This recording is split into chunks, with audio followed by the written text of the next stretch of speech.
It's the word salad blue. No matter who, it's the word salad blue. No matter who, it's the word salad blue.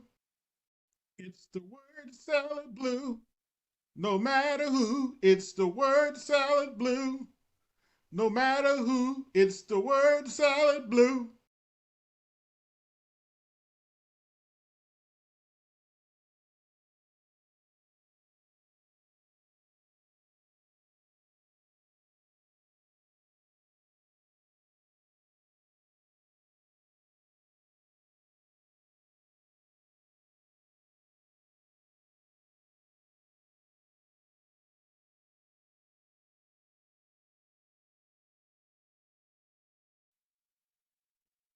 Even Kamala told you it's the butt hurt blues. No matter who, it's the butt hurt blues. No matter who, it's the butt hurt blues. No matter who, it's the butt hurt blue. It's the butt hurt blues. No matter who, it's the butt hurt blue. It's the butt hurt blues. No matter who, it's the butt hurt blues.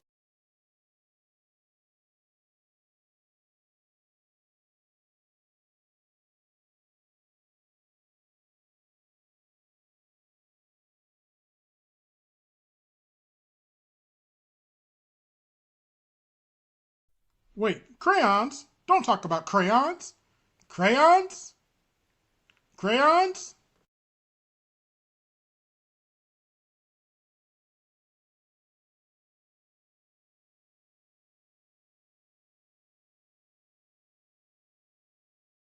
I'm done with life.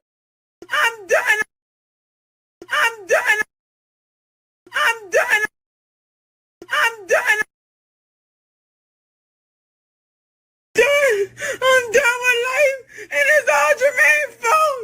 It's always Jermaine's fault. I'm done. I'm done.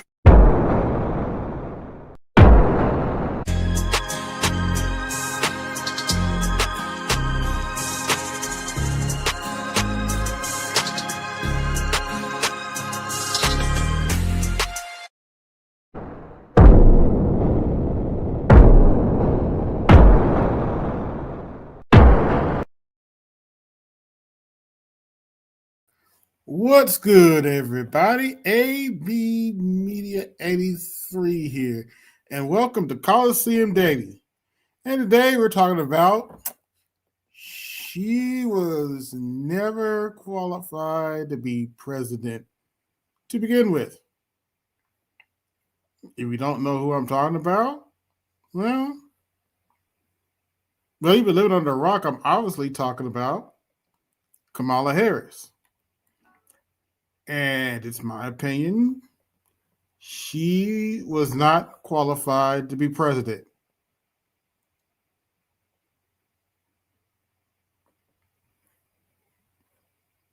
Now I don't know what you're thinking. Oh, come on, AB. You just being mean. You're a sexist. Blah blah blah blah blah blah blah. It's a well-known fact that Kamala Harris slept her way to the top. Kamala Harris got into politics by being the mistress of Willie Brown. Kamala Harris got handed her prosecution gig, where she proceeded to lock up black men and black women at an alarming rate. So much so, the courts had to intervene to stop some of her nonsense. She barely had a career in the Senate, and as vice president, she did something I didn't think was possible. I have to give Kamala Harris credit for one thing. She did something as vice president I didn't think was possible. She managed to find a way to be less popular than Dick Cheney. Let me say that again for the Negroes that didn't hear me in the back. Kamala Harris managed to find a way to be less popular than Dick Cheney.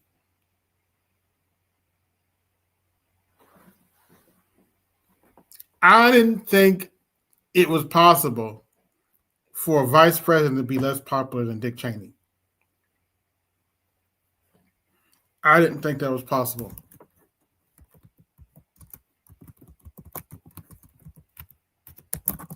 I didn't think that was possible at all. But she managed to find a way to do it. And yet and still,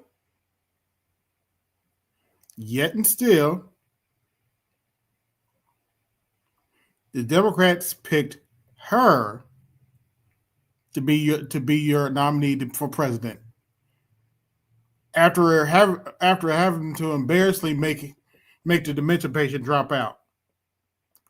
But somehow, some way, the Democrat Party expects us to take them seriously. Oh, not to mention the fact that Kamala Harris ran in 2020. You may have forgotten that fact because, well, she how can I say this? She dropped out before the first primary. Kamala Harris dropped out before the first primary. And yeah, she didn't even make it to California.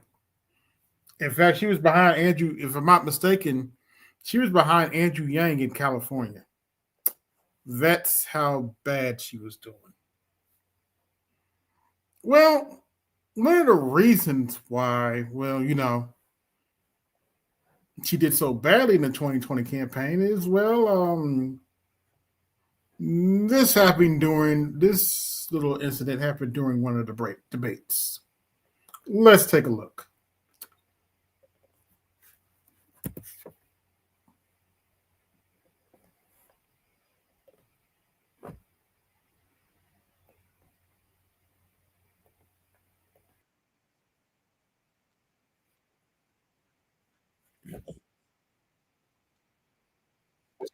I want to bring the conversation back to the broken criminal justice system that is disproportionately negatively impacting Black and brown people all across this country today.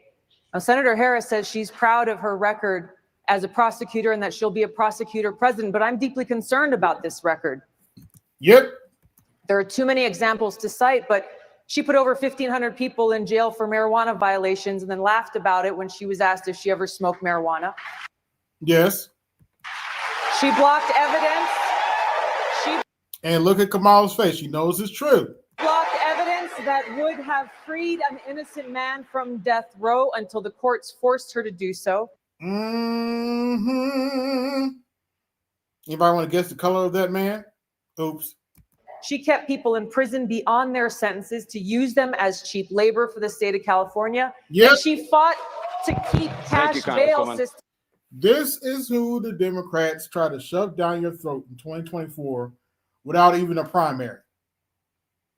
This is the woman the Democrats try to shove down your throat without even a primary vote. Let that sink in. In place that impacts poor people in the worst kind of way. Thank you, Congresswoman. Senator Harris, your response. Fair use.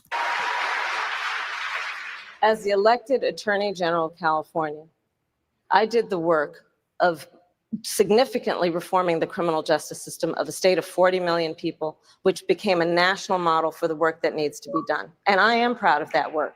And I am proud of making a decision to not just give fancy speeches or be in a legislative body and give speeches on the floor, but actually doing the work of being in the position to use the power that I had to reform a system that is badly in need of reform. That is why we created initiatives that were about reentering former offenders. Okay. Let me translate what she just told y'all. It's the word salad blue. No matter who, it's the word salad blue. No matter who, it's the word salad blue. It's the word salad blue. No matter who, it's the word salad blue. No matter who, it's the word salad blue. Basically, just a bunch of word salad for her response to Tulsi Gabbard.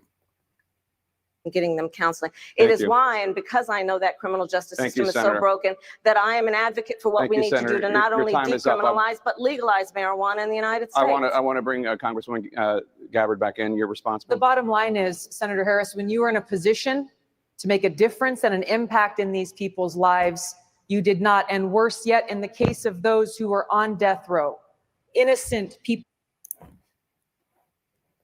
you actually blocked evidence from being revealed that would have freed them until you were forced to do so. There is no excuse for that. And the people who suffered under your reign as prosecutor, you owe them an apology. Senator Harris. Yeah. Now let's keep this in mind. They practically kicked Tulsi Gabbard out of the Democrat Party, and then they put her on a terrorist watch list. But they kept Kamala Harris and tried to shove her down our throats as president.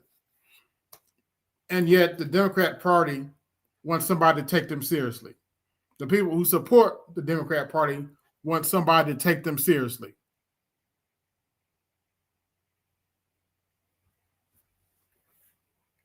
Okay.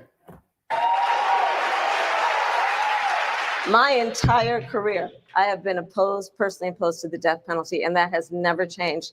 And I dare anybody who is in a position to make that decision, to face the people I have faced, to say, I will not seek the death penalty. That is my background. That is my work. I am proud of it. I think you can judge people by when they are under fire, and it's not about some fancy opinion on a stage, but when they're in the position to actually make a decision, what do? When I was in the position of having to decide whether or not to seek a death penalty on cases I prosecuted, I made a very difficult decision that was not popular to not seek the death penalty. History shows that, and I am proud of those decisions. Sure.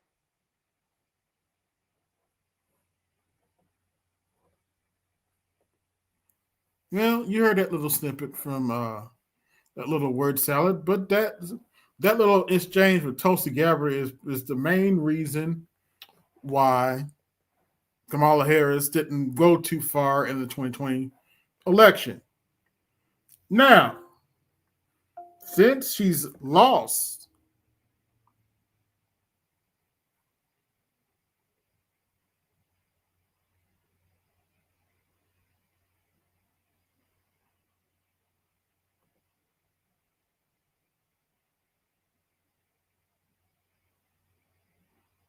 now let me, I'm sorry, I got lost track of my mind. Since she's lost the election, she has finally came out of hiding and went on an interview tour because she released a book where she talks about when the book's, I believe the title of the book is called 107 Days, where she describes what she thinks happened in the 107 days she was ordained to run for president. So let's take a look.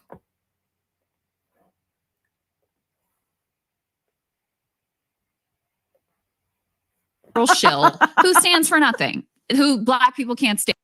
Let's go ahead and move on to Kamala Harris's book tour. Crystal, Oh, yeah. I can't believe I'm saying those words. In September of Yes.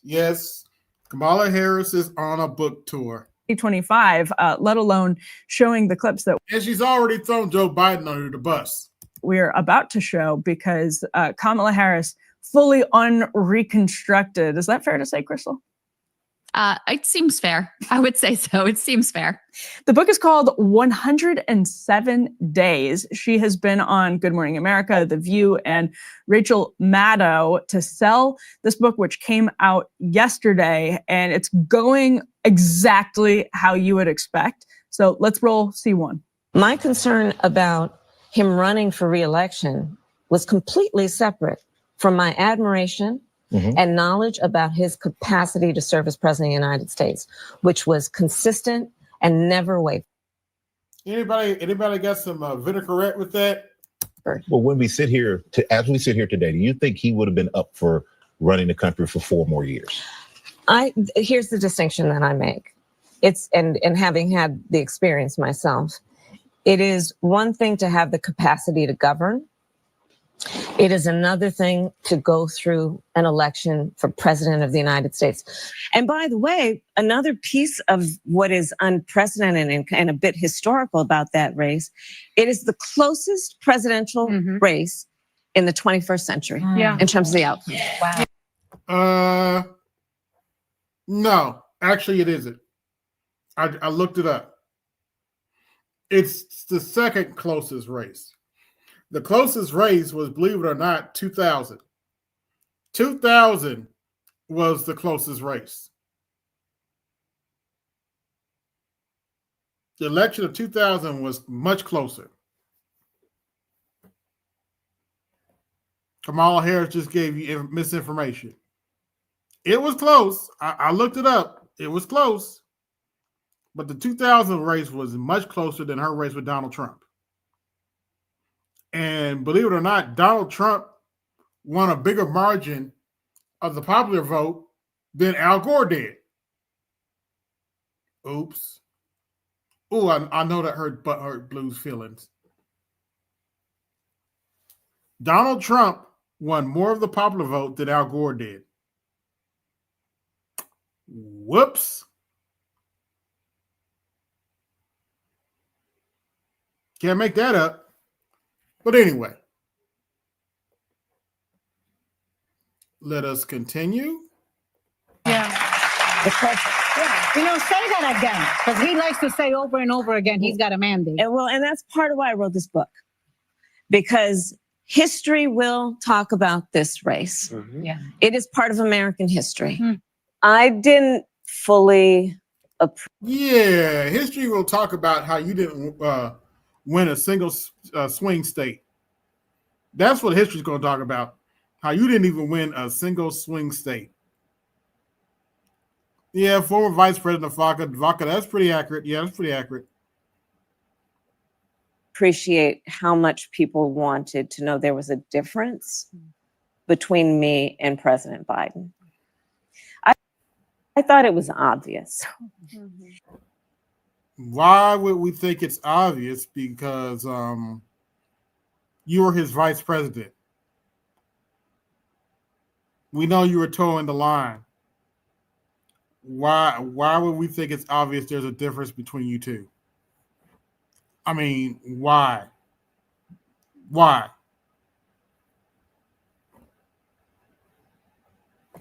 And I didn't want to offer a difference in a way that would be received or suggested to be a criticism. And in during your appearance, and you write about it, you say everything about my appearance on The View was going well until it wasn't. And if you recall, you were here 28 days before the election. And I asked you if there was anything you would have done differently than President Biden during the And you said nothing comes to mind. Thought we forgot that, didn't you? past 4 years. And you said, quote, "There is not a thing that comes to mind," end quote. You write, you had no idea. You just pulled the pin on a hand grenade. In the moment, I knew. The Trump campaign weaponized your answer. Whose fault is that? She said nothing comes to mind. Trump campaign took advantage and she lost. Whose fault is that? Not my fault. Not anybody else's fault. That's Kamala Harris's fault. Against you. My question. And some, including James Carville and Jake Tapper, point to that answer as a turning. The fact that she couldn't handle a softball interview from The View speaks volumes. Let me ask y'all a question. Would you want somebody negotiating with Vladimir Putin who can't handle a softball interview from The View? Would you want that? Press 1 in the chat if you want that. Press 2 in the chat if you think, oh, hell no. Would you want somebody who couldn't handle a softball interview from The View negotiating with Vladimir Putin? Would you want somebody whose only tagline is, I'm speaking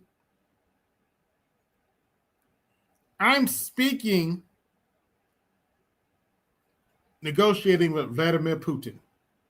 Do you think Vladimir Putin gives a shit about I'm speaking?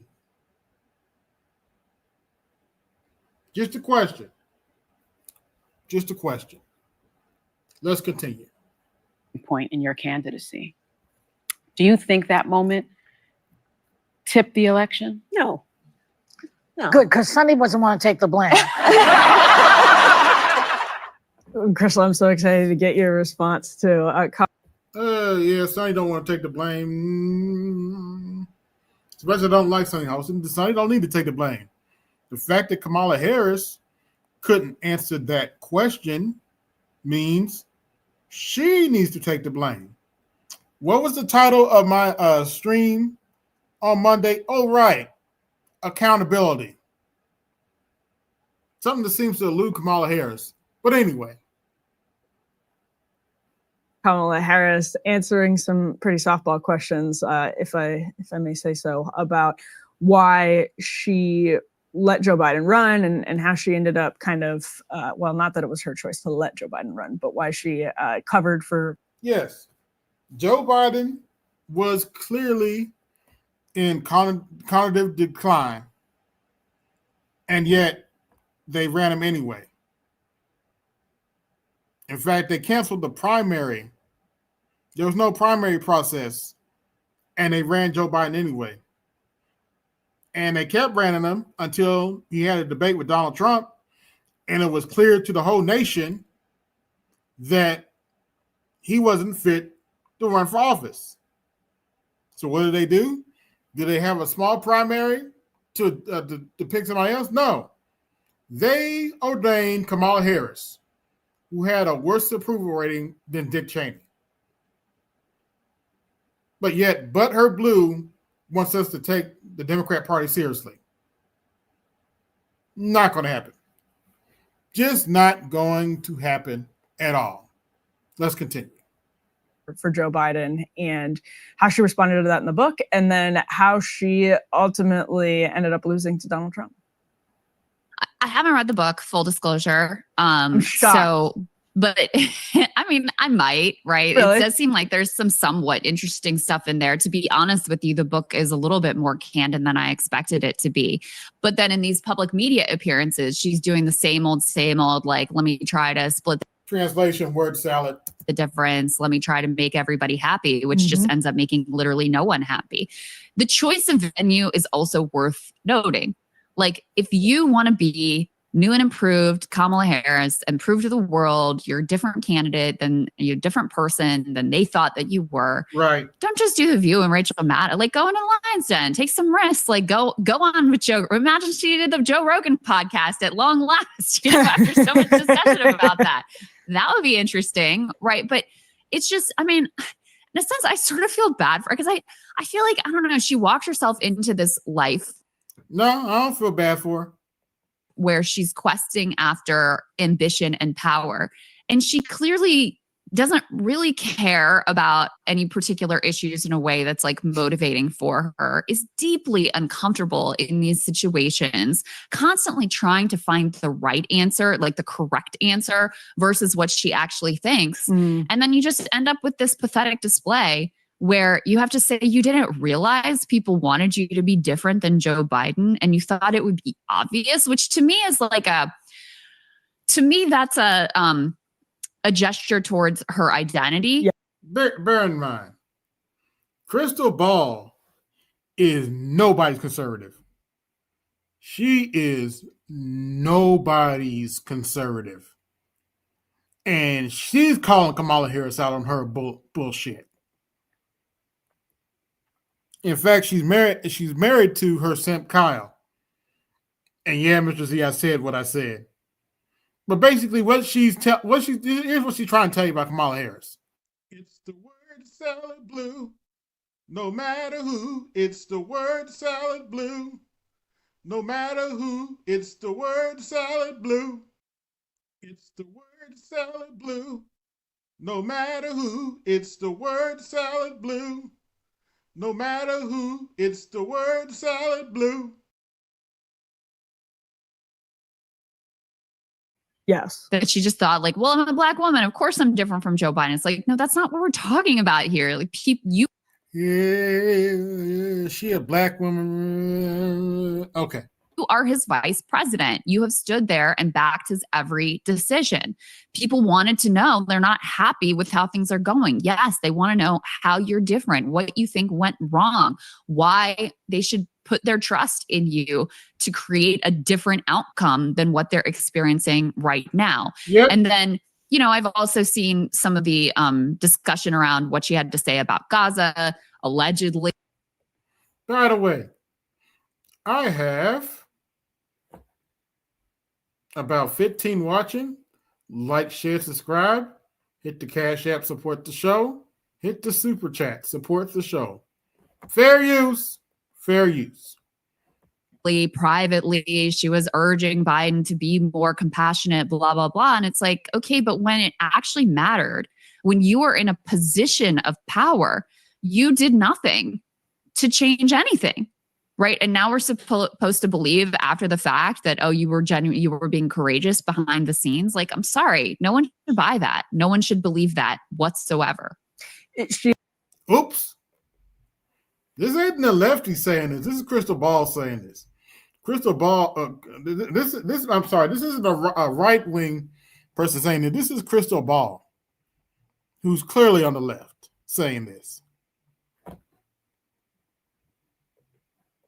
She is I feel like the physical embodiment of a lot of the Democratic Party's problems. Like it's illustrated in this one woman so perfectly. Let's get more into the identity conversation because one of the big revelations is in the book is that her first choice to add to the vice presidential ticket was actually Pete Buttigieg.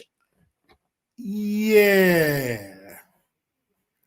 According to Kamala Harris's book, her first vice president choice was Pete Buttigieg.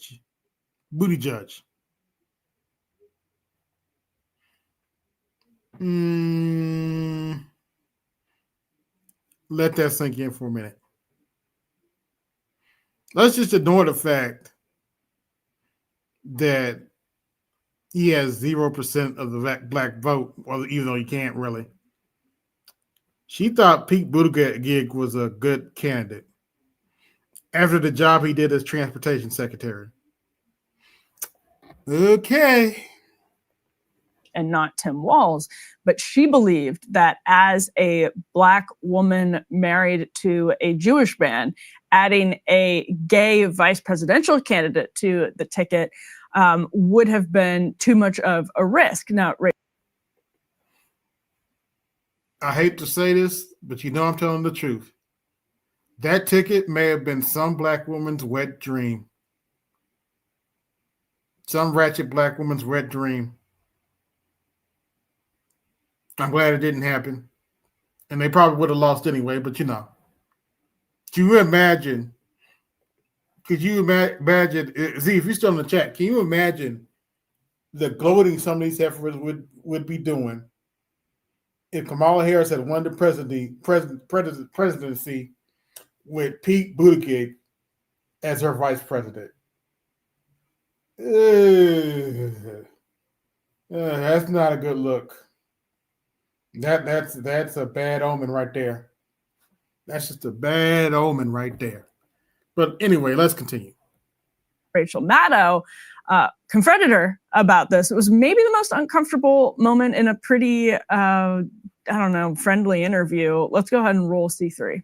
If his reaction to that, since this part of the book has come out, if you've had any reflection on that, or I guess I'd ask you to just elaborate on that a little bit. It's hard to hear. Yeah. With you running as, you're the first woman elected vice president. You're a Black woman and a South Asian woman elected to that high office, very nearly elected president. To say that he couldn't be on the ticket effectively because he was gay, it's hard to hear. No. That's not what I said. That's what you said. That he couldn't be on the ticket because he is gay. My point, as I write in the book, is that I was clear that in 107 days, in one of the most hotly contested elections for president of the United States, against someone like Donald Trump, who knows no floor, to be. Basically, this is what she's trying to say about Donald Trump. I'm done with life, and it's all Jermaine's fault. It's always Jermaine's fault. I'm done. She's blaming Donald Trump for the reason why she couldn't beat Pete Buttigieg. Be a Black woman running for president of the United States, and as a vice presidential running mate, a gay man, with the stakes being so high, it made me very sad, but I also realized it would be a real risk. No matter how, I've been an advocate and an ally of the LGBT community my entire life. So it wasn't about, yeah, right. So it wasn't. Oh boy. More word salad. Basically, this is what she's telling. It's the word salad blue. No matter who, it's the word salad blue. No matter who, it's the word salad blue. It's the word salad blue. No matter who, it's the word salad blue. No matter who, it's the word salad blue.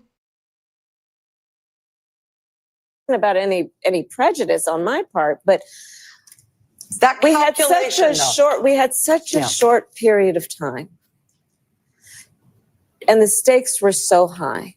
I think Pete is a phenomenal public servant, and I think that's not what I heard from people in South Bend. I live in Indiana. That's not what I heard from people in South Bend. Yeah. America is and would be ready for that. But when I had to make that decision with 2 weeks to go, and maybe I was being too cautious, I'll let our friends. One more thing. I guarantee you, if she had beat Pete Buttigieg, Indiana still would have been dark red. I can guarantee that. Indiana still would have been dark red. The last Democrat to win statewide in Indiana, well, actually that was Joe Donnelly, but last presidential candidate to win statewide in Indiana was Barack Obama. The first time.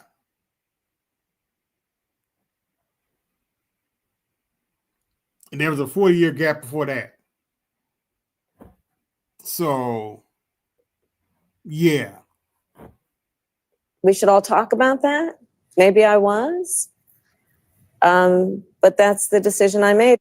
I like how powerful she thought it was that she was saying she believes Pete Buttigieg is a phenomenal public servant, as though that's some really important line coming from her, Kamala Harris. I mean, where do you start with this? Like, on one level, it gives me flashbacks to the Bernie, Elizabeth Warren, you're a secret sexist because you told me like women can't be president or something like that conversation, which, you know, it appears what Bernie was actually saying was like, listen, sexism is a real thing. Trump will try to weaponize it, not like I think I'm sexist and I don't think he should be president. And so Maddow being, you know, high dudgeon about an analysis of, listen, it's so, you know, it's a lot to have a black woman and a gay guy on the ticket, and we know what Trump will do with that and whatever, is annoying to me.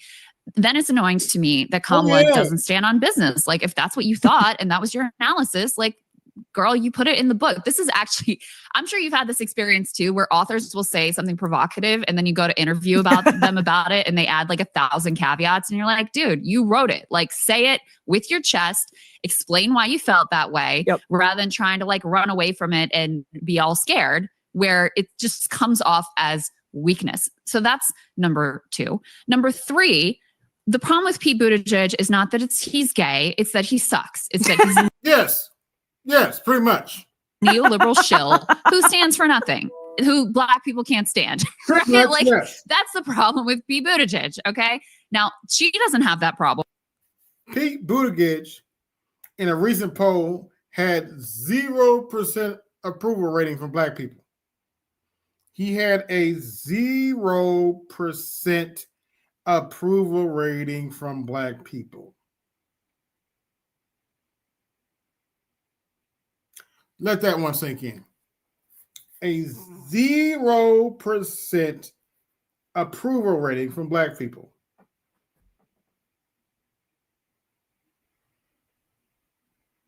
You can't make this shit up. But watch. Come 2028 one around, do not be surprised if they try to shove Pete Buttigieg down your throat. Do not be surprised at all. With him, but that's the actual issue with him. Number 4, I think Pete should feel lucky that he dodged this bullet of having to be associated with this, you know, terrible campaign, which ended in disaster, in my opinion, for the country and the world. So there's that as well. So there's a lot of different layers going on here with this Pete Buttigieg commentary. And, you know, the last piece, well, there's 2 other pieces. On the question of, is the country ready for like a black woman and a gay man? Would that have been too much to ask the country to endure? Listen, I'm not one who says that sexism didn't play any role in this campaign. I think it did. I think that was part of Trump ran this very campy man campaign. Remember the way that the Madison Square Garden rally was? Like, he leaned into this kind of gender divide. Yeah, and Hogan ripping off his shirt at the RNC. Exactly. So that was there, right? And I think there's a lot of hostility towards women right now in general. I genuinely feel that coming from, like, you know, the red pill and the manosphere and whatever, like, guys can't get ahead and it's because of these damn women who are keeping them down and nagging them, and they need to be put in their place. Like, there is an energy of that right now. That is real. Oh, but according to Butthurt Blues, the manosphere has no effect. Right. Oh, we here in the manosphere have no effect on policy and what liberals think out in the real world, right? What feminists like her think in the real world, right?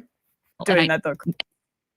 That was there, right? And I think there's a lot of hostility towards women right now in general. I genuinely feel that coming from, like, you know, the red pill and the manosphere and whatever, like, guys can't get ahead and it's because of these damn women who are keeping them down. And, we have knucklehead, we have Butthurt Blues that tell us the manosphere has no effect whatsoever.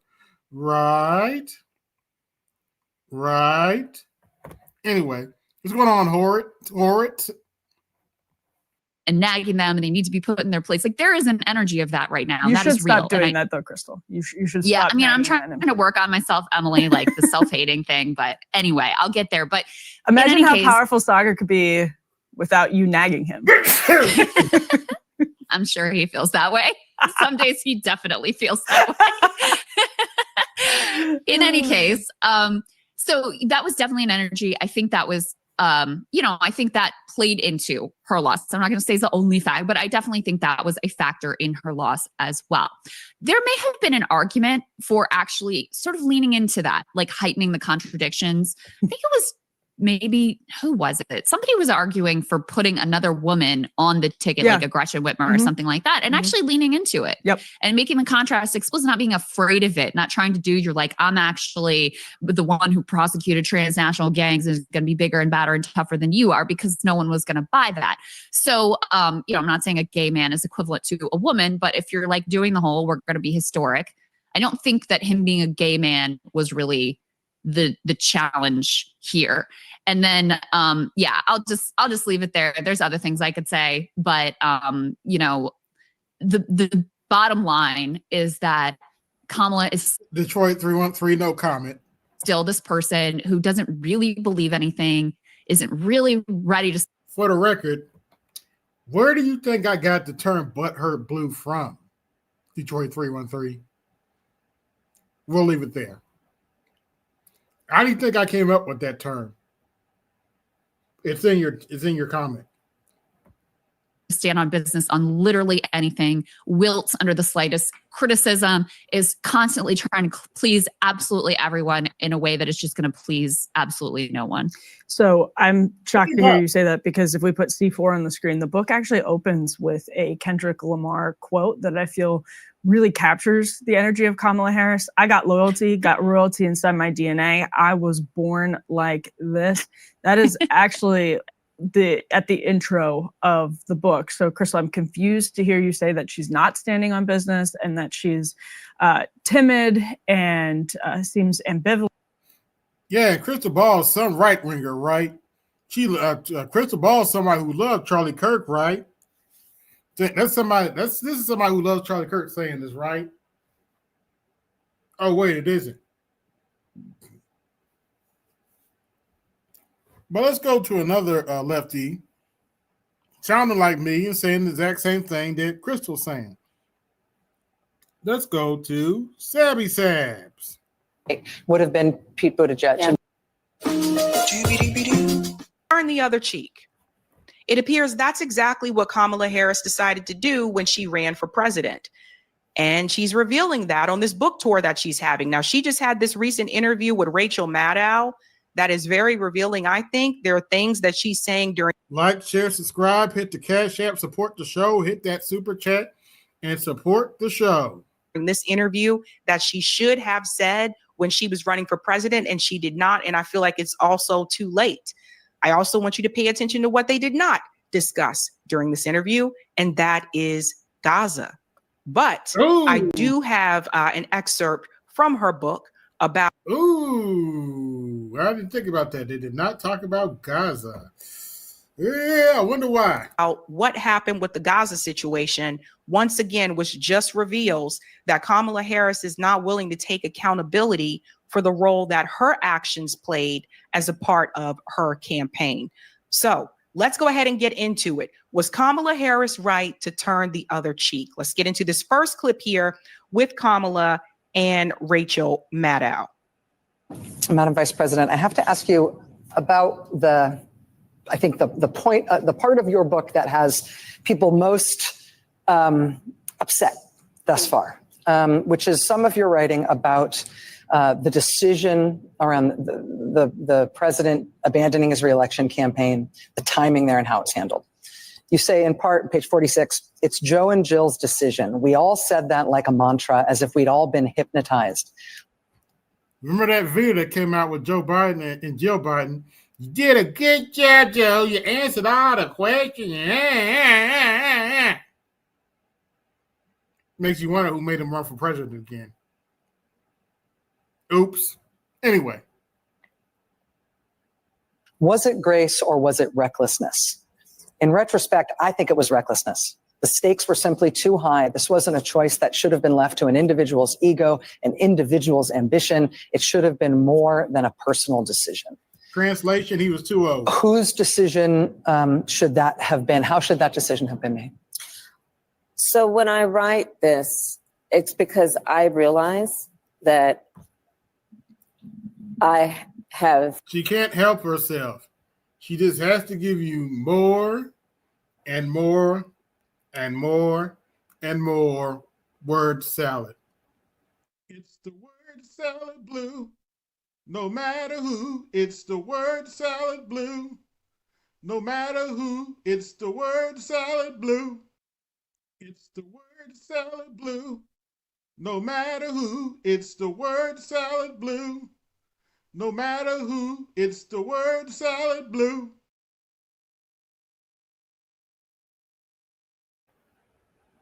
And had a certain responsibility that I should have followed through on. Which is, and so when I talk about the recklessness, as much as anything, I'm talking about myself. There was so much, as we know, at stake. And as I write, you know, the where my head was at the time is that it would come off as being completely self-serving. Let me pause here. So does everybody see what Kamala's doing right here? She talks about the recklessness, and a lot of us assume that she was talking about Joe Biden and him being reckless to not choose to drop out earlier, which would have given her more time, right? Yep. But now we see during this interview, she was actually talking about herself.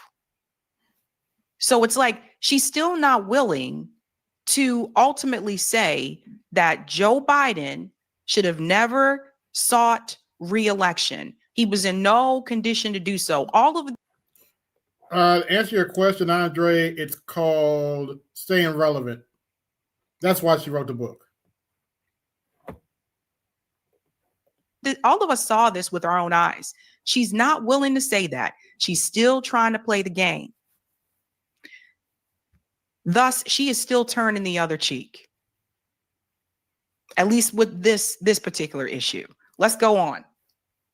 If you said to President Biden that you did not think he should run again. Yeah, or even that he should question whether it's a good idea.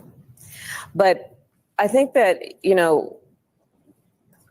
one of the reasons I wrote this book, Rachel, is there are actually a number of reasons. One that it is unprecedented, right? To your point of what you said in your opening, we had a president of the United States running for re-election, 3.5 months from the election, decides not to run. The sitting vice president enters the race against a former president of the United States who's been running for 10 years with 107 days to go. Shout out to Horowitz. Gerald Ford was right. No female will be president of the United States unless it's from the stepping up VP or House Speaker if the situation is that bad. Yep. And shout out to Horse again. Oops. That's Gerald. Oh, yeah, that's true. That's true. And you get cha-ching, cha-ching, cha-ching, cha-ching. You better thank your donors. And it ended up being the closest presidential election in the 21st century. And there was so much about those 107 days.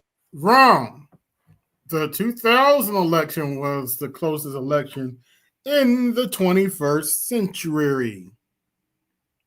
It was not the 2024 election. The 2024 election, to be accurate, was close. It was the second closest. It was not the closest. 2000 was the closest. As I stated earlier, believe it or not, as much as Butthurt Blue likes to claim Donald Trump only got like 1% of the popular vote, believe it or not, Al Gore had even less of the popular vote. He had the popular vote and he still lost. Al Gore had even less of the popular vote. But they're not going to talk about that, are they? Let's continue. That for me, and this is really a behind the scenes look at those 107 days, was about seeing people who seemingly had nothing in common coming together by the thousands with a level of optimism and, dare I say, joy about the possibilities for America. And I hope to remind people about that light that people brought to it, and to remind people that that light is still there. No, it's not. No, it's not.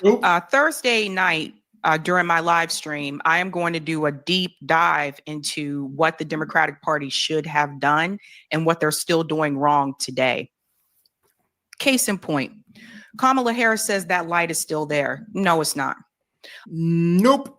Even dim leadership is showing you that that light is not there. It was very obvious when Chuck Schumer was willing to capitulate to Donald Trump and the GOP to get that bill passed, when he should have been against that.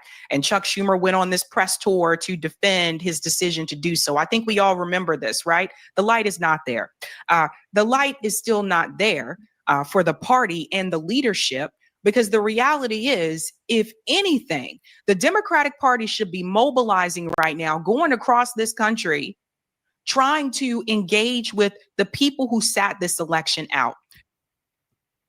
Oh, well, Savvy, in the fairness to the Democrat Party, they are engaging with the people who set the election out. They're trying to shame them and say it's your fault that Donald Trump got elected.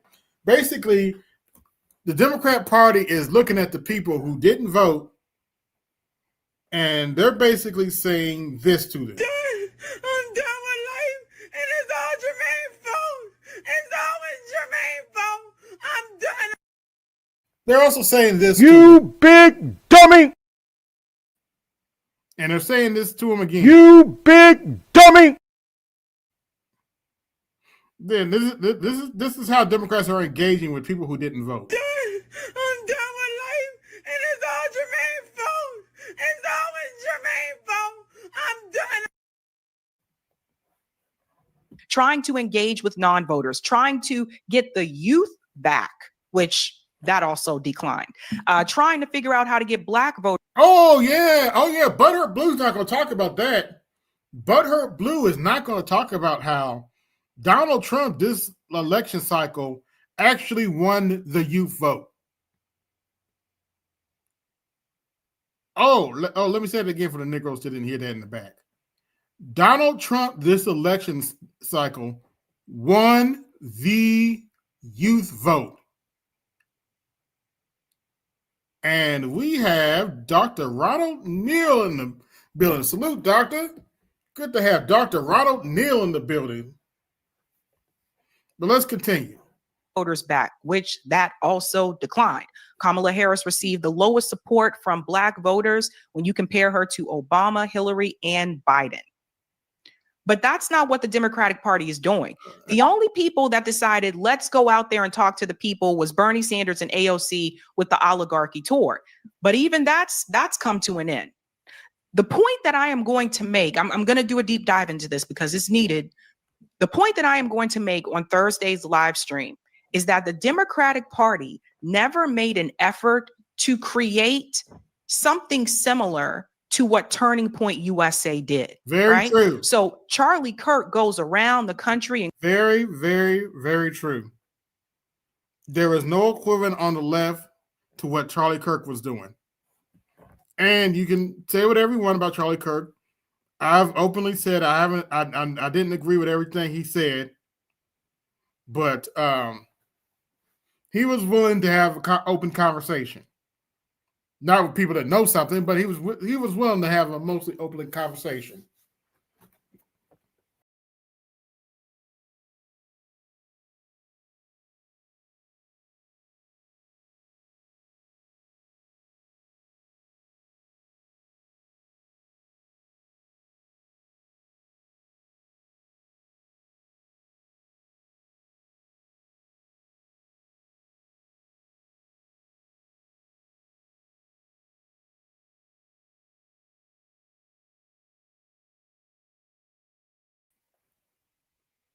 Okay, I'm back. Give me just 1 second here. Do this. And let's go share screen. And we're going here. All right, let's get back to it. And goes to all these colleges throughout the year. It doesn't matter if it's an election season or not. The Democratic Party had years to develop something similar, someone to get out the youth vote, but they don't really care about the youth voters. They told us this during 2020 when Bernie was polling #1, especially among the youth. What did they say? Yeah, but those young people don't come out and vote. Well, guess what, ladies and Yes, some of them didn't come out and vote. Gentlemen, young people did come out and vote, and they came out and voted for Donald Trump. Yes, ma'am. Yes, ma'am. But Butthurt Blue ain't gonna talk about that. They don't want to talk about that, do they? That's one of the reasons why he was able to win in 2024. Yep. But the light is gone, okay? The light is gone. All the lights are.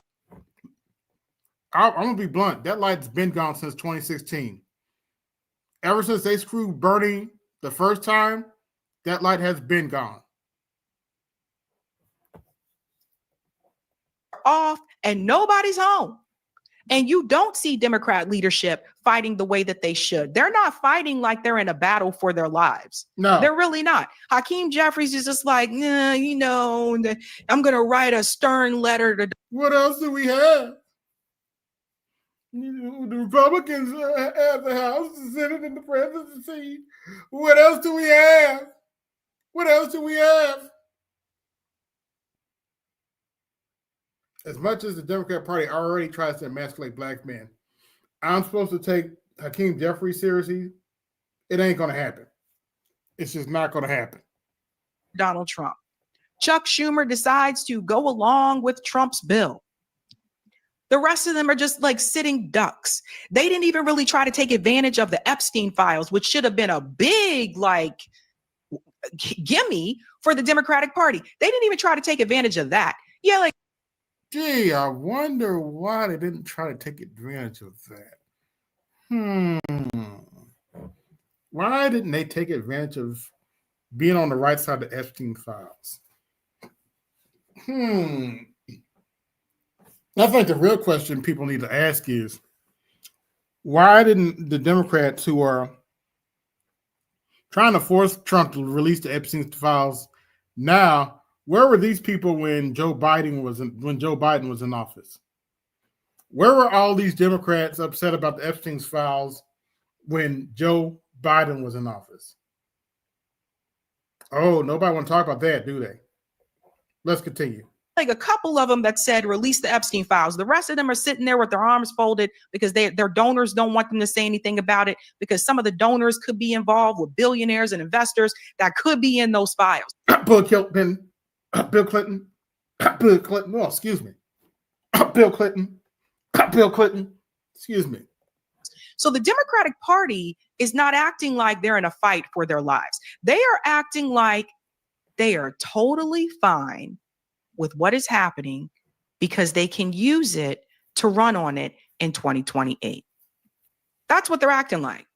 So this just goes to show you that even though Kamala Harris is no longer running, all this time, I don't know what she's been doing, but she has not connected with the everyday people. Kamala Harris is still like out of the loop. She's like in her own world. Because if you get out on the ground, and I'm not talking about the people that pay to come to your book appearances. Right. Because everyday working people ain't got money to pay tickets to go watch you read no damn book. If you get out on the ground and you talk to everyday working class people, you would know that the light is not there. Even some of my friends that are hardcore Democrat Party supporters are not enthusiastic, are not excited about the Democratic Party at all. Why should they be? But in her world, she believes the light is there because she is in certain circles and she's not willing to get out of them. She learned nothing all this time. And we can't let that be extinguished by an election or the individual who's in the office right now.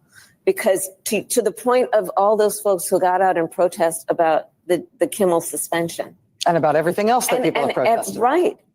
In the variety of ways, whether it be going to a For the record, I'm indifferent about the Jimmy Kimmel suspension or whatever. He's back on TV now. I don't really care. Protest or being, with their pocketbook or getting engaged in local and state and federal elections, they'll make a difference. And they've made a difference. And I guess the last point is that. Pause. Well, yeah, you would know about the protests, right? Because people protested against Biden and Kamala because of the genocide. And her response was, I'm speaking. So now she's encouraging people to go to protest. So that's the thing. It's like she wants you to protest against Donald Trump, but she didn't want you to protest against them. And there's actual genocide that was happening. Well, true. We've got to really remember that this person who's in the White House promised a whole lot of people who supported him and voted for him that he would do one thing, which is bring down costs and prices. And he lied to them. And we need to remember that as we move forward with the next series of elections. Everybody knows that's easier said than done. And who allowed them prices to get out of control in the first place? Oh, y'all don't want to talk about that, do you? The midterms are around the corner. That it's not just about him by himself. There were others around him who perpetuated that same promise. And yeah, including you and Joe Biden. Have not followed through. They're about to go into negotiations around the continuing resolution, the budget. And I know that leaders Schumer and Jeffries are going to meet with the president, I think in the Oval Office. And good for them to go there and ask Donald Trump, the president of the United States, to justify why he is proposing to cut Medicaid, why he is willing to shut down the government for the sake of putting on the backs of working people the tax cut he gave to the richest people in America. So that's one part that I wanted to focus on. And I do wanted to say this. Kamala Harris says, well, he promised to bring down prices. She's correct about that. The prices have not been lowered. But the reality is, Kamala, you and Biden promised to do the same thing.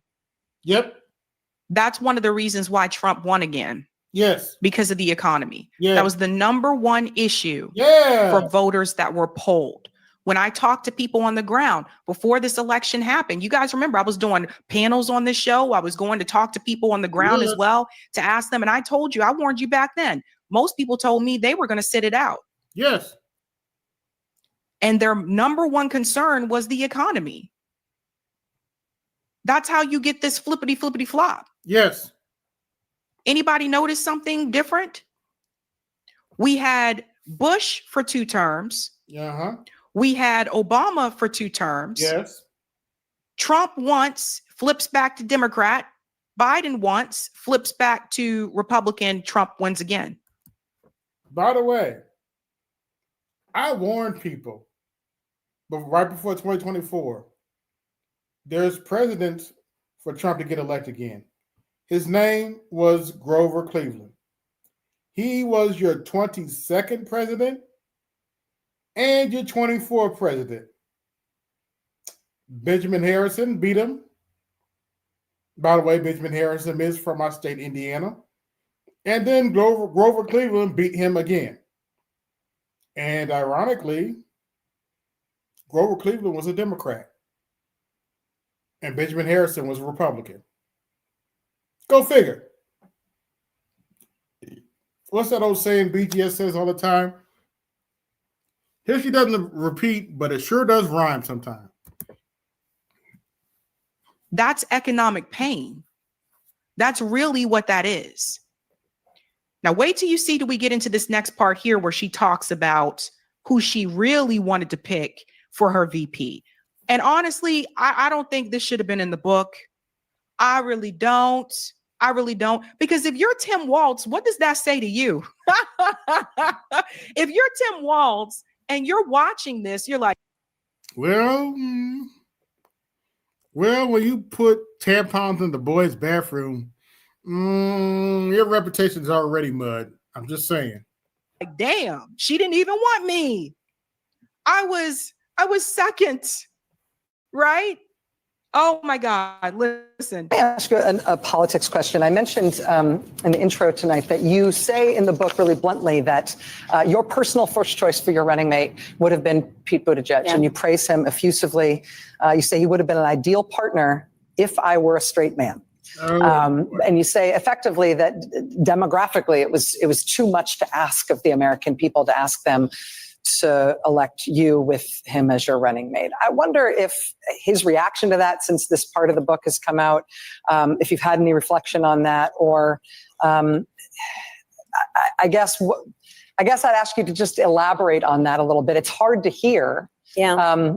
With you running as, you're the first woman elected vice president, you're a Black woman and a South Asian woman elected to that high office, very nearly elected president, to say that he couldn't be on the ticket effectively because he was gay, it's hard to hear. No. That's not what I said. That he couldn't be on the ticket because he is gay. My point, as I write in the book, is that I was clear that in 107 days, in one of the most hotly contested elections for president of the United States, against someone like Donald Trump, who knows no floor, to be a Black woman running for president of the United States and as a vice presidential running mate, a gay man, with the stakes being so high, it made me very sad, but I also realized it would be a real risk. Basically what she's saying, and it's interesting, I guess she told Rachel Maddow, no, that's not what I said. But basically, I guess what she's saying is that she didn't feel comfortable having a ticket where there were two, I guess you could say, marginalized people on the ticket. Right. Because she felt as though their chances would have been even worse, right? So I have something else to say about the Pete Buttigieg part, something that she's not going to tell you. But if you're Tim... We have the snowman in the building. What's going on? Good evening. Good evening, sir. What's on the game? Just ended. Oh, what game did we cover? Blue Jays and Red Sox. And the Red Sox won 7-1. Yeah, sucks for the Blue Jays. Yeah. They're trying to clinch the East. The Red Sox are trying to stay in contention. And that's right. It is around their playoff time. Yeah. Playoffs? Wait, playoffs? Don't talk about playoffs. Yeah, especially if you're the New York Mets. Yeah, I saw what happened to the Fever yesterday. Yeah, it's what it is. Hey, look, the Fever did what they were supposed to do. They snatched one in enemy territory.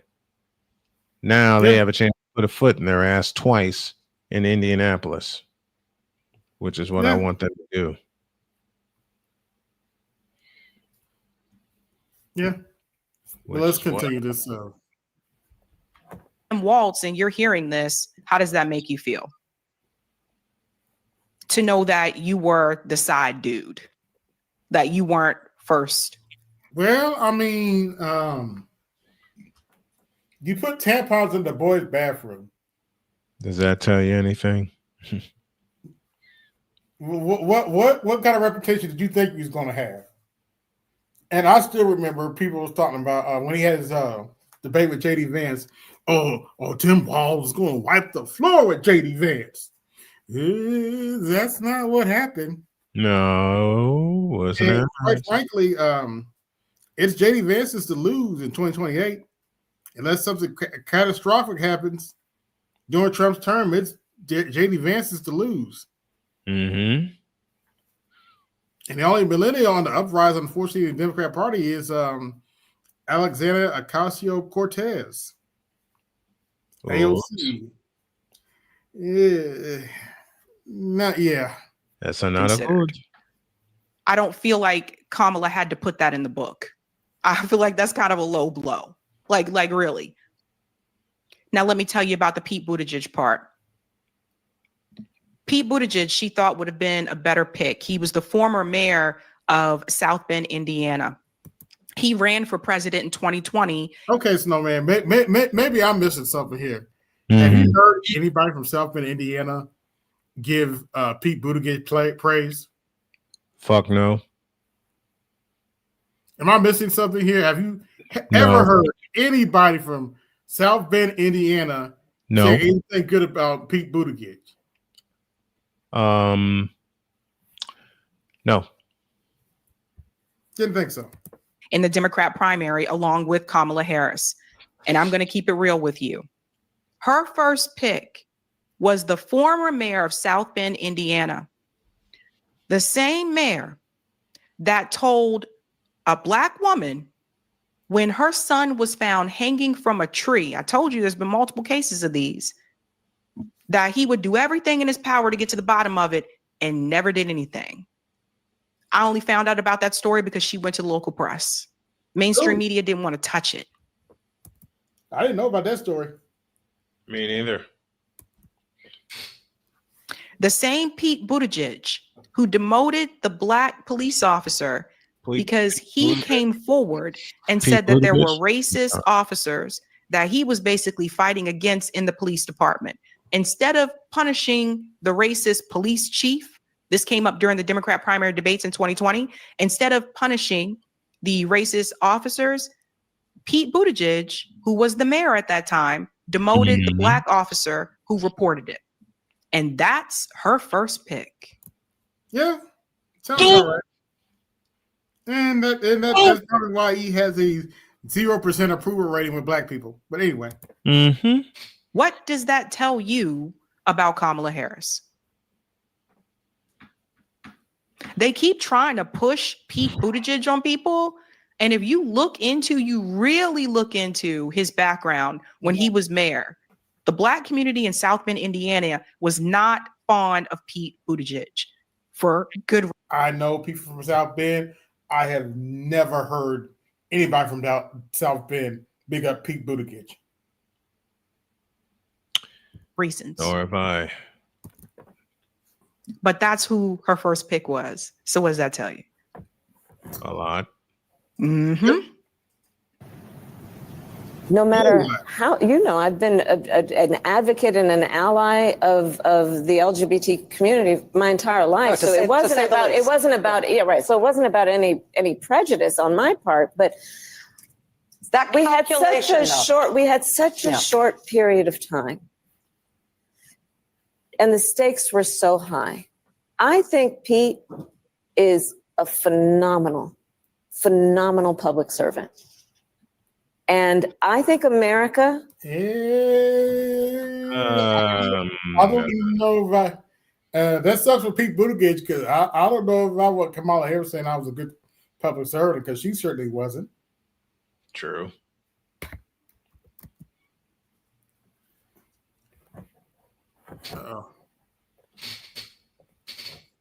Is and would be ready for that.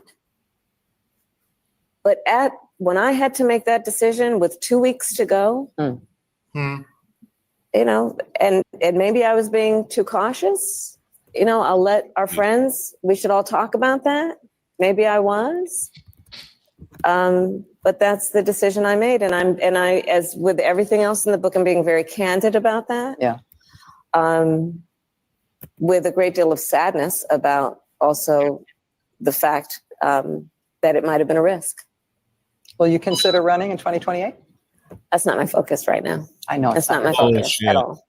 I know it really isn't. I'm just going to. Well, let me. He's like, no, please, no. I know you're not considering it now, but are you saying when you said you're not going to run for governor of California? Correct. Were you saying you are never going to run for anything ever again, or were you just saying I'm not going to run for that office right now? That was the decision before me, and I made the decision not to run for governor of California. Translation: my sugar daddy told me not to run. Oops, did I say that out loud?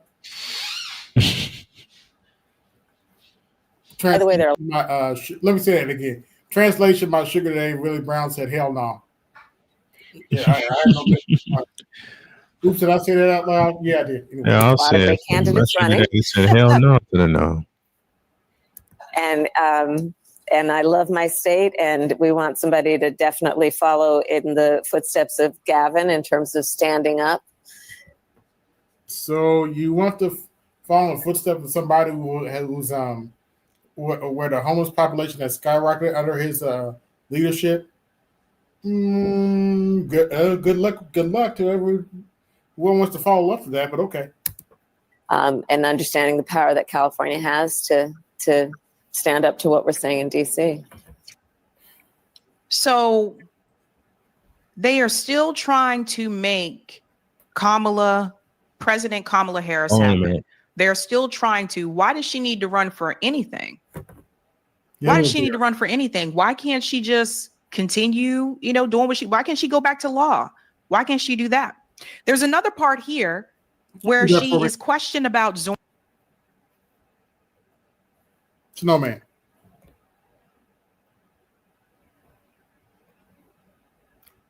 Snowman. Okay. Let's continue. Zoran Mandami, you guys need to see this. Watch this little sneaky thing that she does here. What do you think of him and his candidacy? And what do you think of mainline Democratic shyness and agitation about the prospect that he's going to win? Look, as far as I'm concerned, he's the Democratic nominee and he should be supported. Do you endorse his candidacy? I support the Democratic. I can't hear you. Snowman, you there? I think your mic went out. Okay, we're going to continue. Democrat in the race, sure. But let me just say this. He's not the only star. I know that, he's in New York, and I know New Yorkers think they're the center of the world, and here we are in New York having this interview. It is the biggest city in the country. And I love New York, as the saying goes. I really do. But, there are people like Barbara Drummond in Mobile, Alabama. What do you think? She couldn't just say, yes, I support him. When Rachel asked her, do you give your endorsement? Oh, yes, of course. She couldn't just say that and just leave it alone.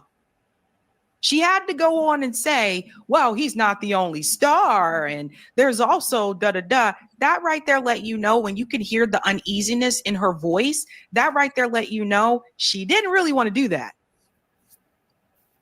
Yep. But she knows that, and I looked at the numbers again today. If the election were today, there's no way in hell he doesn't win. There's no way. He's continuing to gain. He's still, the lead between him and Andrew Cuomo is ridiculous. So she knows. But it just she had to add that extra little, she couldn't just end it with that.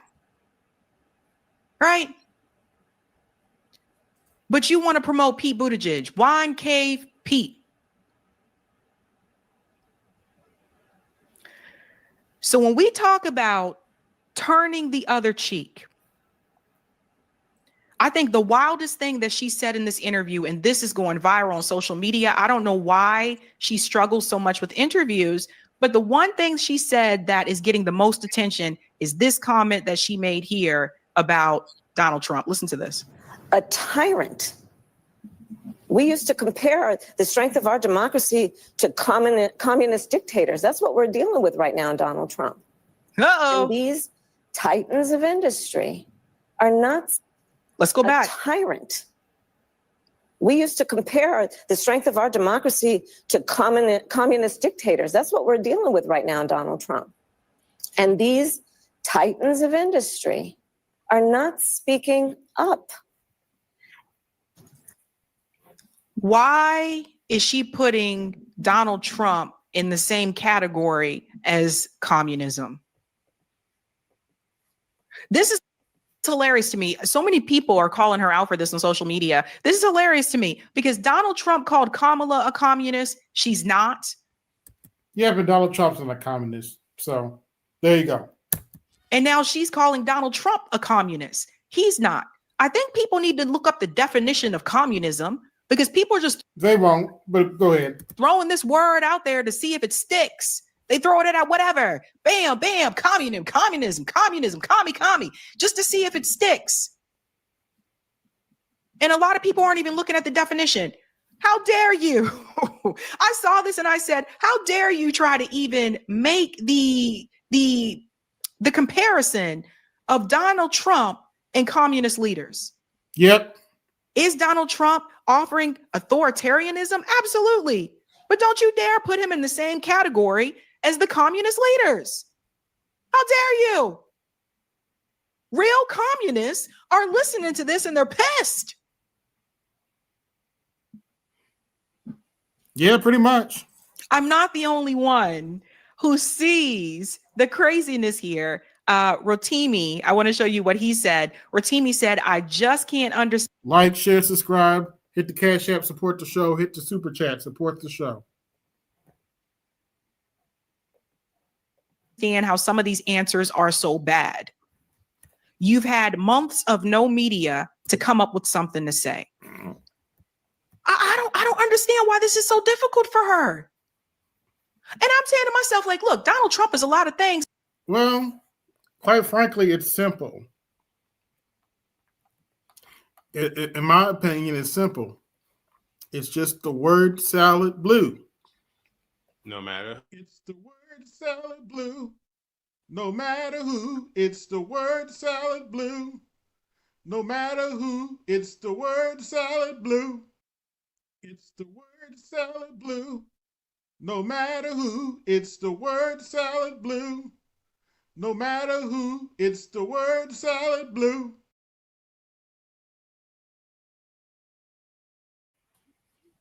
That's all she knows how to do is word salad. And that's all she's always that's the only thing she's known how to do well. By the way, that was completely AI generated off where is that picture at? I know I still have it. This picture right here.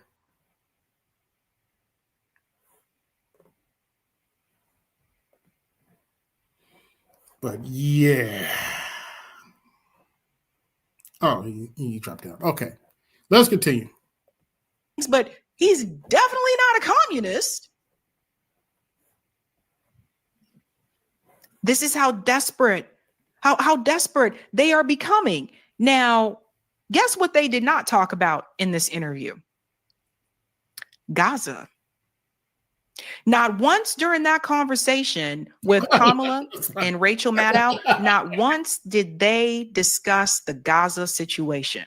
Of course, which is also part of the reason why she lost. Yep. However, Axios was able to gather some of the verbiage from her book where she did say something about it. And I want you guys to see this because this is just cracking me up. Biden's response to Gaza was inadequate, Harris says in her new book. Let's get into it, guys. Kamala. Oh, she threw the old man under the bus, huh?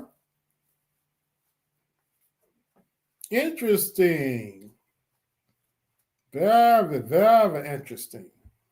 Said that Joe Biden was incapable of showing more empathy for civilians in Gaza killed by Israel in response to Hamas attacks. I pleaded with Joe when he spoke publicly on this issue to extend the same empathy he showed to suffering of Ukrainians to the suffering of innocent Gazan civilians. This is coming from her book, but he couldn't do it. While he could passionately state, I am a Zionist, his remarks about innocent Palestinians came off as inadequate and forced. Oh, the plot thickens. She threw the old man all the way under the bus. And I do mean all the way under the bus. The plot thickens. You can't make this stuff up.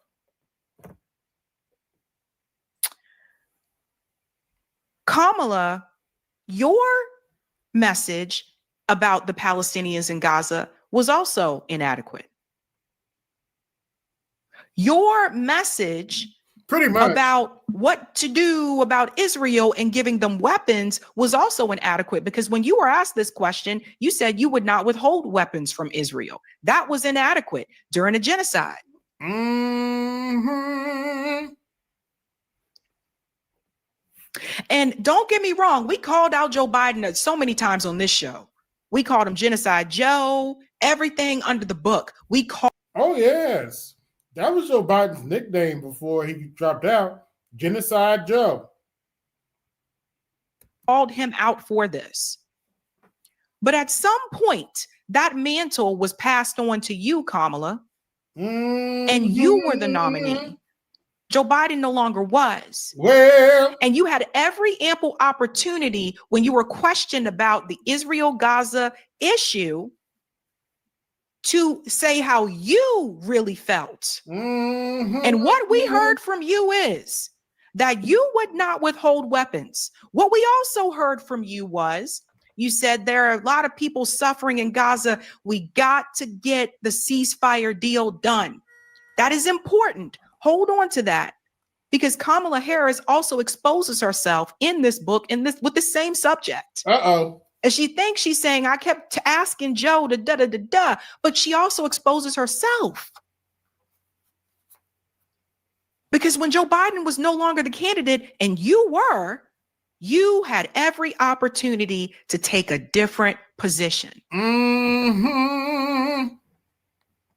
It goes on to say, this part right here, let's get down to this. She writes that Biden's unpopularity hurt her in 2024, and that one of the reasons was because of Biden's perceived blank check. Unpopularity? Maybe you should look in the mirror first. To Netanyahu. She argues that the conservative Netanyahu didn't care about Biden's loyalty to Israel.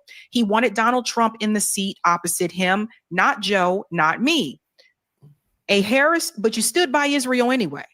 You see what I mean? A Harris spokesperson declined to comment. A Biden spokesperson did not respond to a request for one. It goes on to say here, let me go down here. She added, I would caution the media about citing anonymous sources in the orbit about sensitive national security conversations between the president and the vice president that take place in the Oval Office. So that was when one of the spokesperson came forward about pushing them to be more, of course, sensitive towards the Palestinian people. Biden fumed privately and publicly at Netanyahu's approach to war. You can't have another 30,000 Palestinians dead as a consequence of going after Hamas. There are other ways to deal with Hamas, Biden said in 2024. But listen to this part right here. She also said the reason why she did not pick Josh Shapiro as her running mate was because of the conversations that, he had about the Gaza issue, which I think many of us kind of assumed that anyway. She said in her book, I believe Israel has a right. Like, share, subscribe, hit the Cash App, support the show. Hit the Super Chat, support the show. To respond to the atrocities on October 7th. But the ferocity of Netanyahu's response, the number of innocent Palestinian women and children killed, and his failure to prioritize the lives of the hostages had weakened Israel's moral position internationally and created angry dissent within Israel itself. She writes that there was some bitterness that we had not given a speaking slot to a Palestinian spokesperson at the Democratic Convention, but says she knew the section of my convention speech dealing with Gaza war had a lot riding on it. So again, she's not taking accountability. Right? I mean, they were protesting outside. They were begging her, please let one of us speak, especially considering the speech, from what I understand, was already approved. She allowed the Israeli family to get up there and speak and not one Palestinian to get up there and speak. So is that Joe Biden's fault too? Because at that point, you were the nominee. Doesn't want to take accountability. And this part right here, she acknowledges becoming frustrated with left-wing protesters who interrupted her rallies about Gaza. The threat to withhold their vote got to me. It felt reckless. The issue was not binary, but the outcome of this election certainly was. She adds, why aren't they protesting at Trump rallies? I wonder. Because Joe Biden was in charge of allowing Israel to commit that genocide at the time, not Donald Trump. Now Donald Trump's in charge, but Joe Biden was in charge at the time. Why would they protest Donald Trump? And this is why I say Kamala Harris is completely out of touch. So let me answer some of these questions. Number one, people weren't protesting at Trump rallies because Trump wasn't the president of the United States at that point in time. Exactly. You were a nominee, but you were vice president in the Biden administration when the genocide started. And it started under Joe Biden. Trump continued it, but it started under your administration. Yes. At any point in time, you could have come forward and said, well, this is how the president feels, but this is how I feel. And for people who say, well, the vice president can't do these things, bullshit. Dick Cheney did a lot and got a lot accomplished when he was vice president. Many things that we didn't agree with, like the Iraq War, but he did quite a bit. Another part here that I want to get to. She said it was reckless. It felt reckless that people were willing to withhold their vote because of the genocide in Gaza. I push back on that and I say a genocide is reckless. I think it's reckless to eliminate an entire population of. So it was reckless for people to withhold their vote because they were allowing women and children to get killed over in Gaza. That was reckless. And yet, Butthurt Blue wants us to take the Democrat Party seriously. Okay. People. That's supposed to be the reckless point. And it seemed to me, from what I'm gathering, that's been reported from this book so far, that Kamala seems to feel as though we just owed her our vote because she wasn't Donald Trump. She really wants to sit up here and pretend like she has no accountability. And that's the part that drives me crazy. If this was so. It's not just her, Savvy. There's a contingent of Democrats who literally feel we owe them our vote. And my response, particularly after this last election, we don't owe you shit. To any Democrat that might be listening to the sound of this stream, I'll say it to your face. We don't owe you shit. You sold us a dementia patient with stage 4 cancer and an AKA who slept her way to the top. We don't owe you shit. Let's continue. So problematic for Kamala Harris. Why is it when she had the interview with The View, why did she say that she wouldn't do anything differently than Joe Biden? Now you come out, you write this book and you say, oh, I felt this way. I felt that way. Don't nobody want to hear all of this now. Mm-hmm. People kill me. They run these races and then they lose and then they write a book and they try to make money talking about all the things that they would have, could have done, but did not do. Woulda, coulda, shoulda, yeah. The time has passed.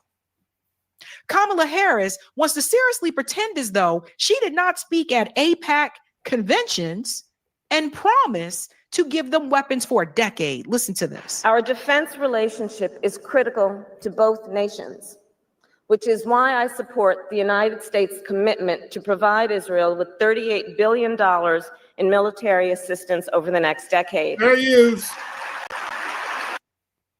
Over the next decade. See, they act like these videos don't exist anymore. That was before she ran for president. So this goes to show you she had already made a commitment to not withhold weapons from Israel. Is this Joe Biden's fault too? That's you. You were at that AIPAC convention. Yep. You made that promise to Israel. But I guess, it seems like to me a lot of fingers are being pointed in this book. Did Joe Biden make you do this too? Oh. Shout out to Track AIPAC. You were rejected because you refused to stop supporting the genocide of Palestinians. Did Joe Biden make you take $9.4 million from the Israeli lobby?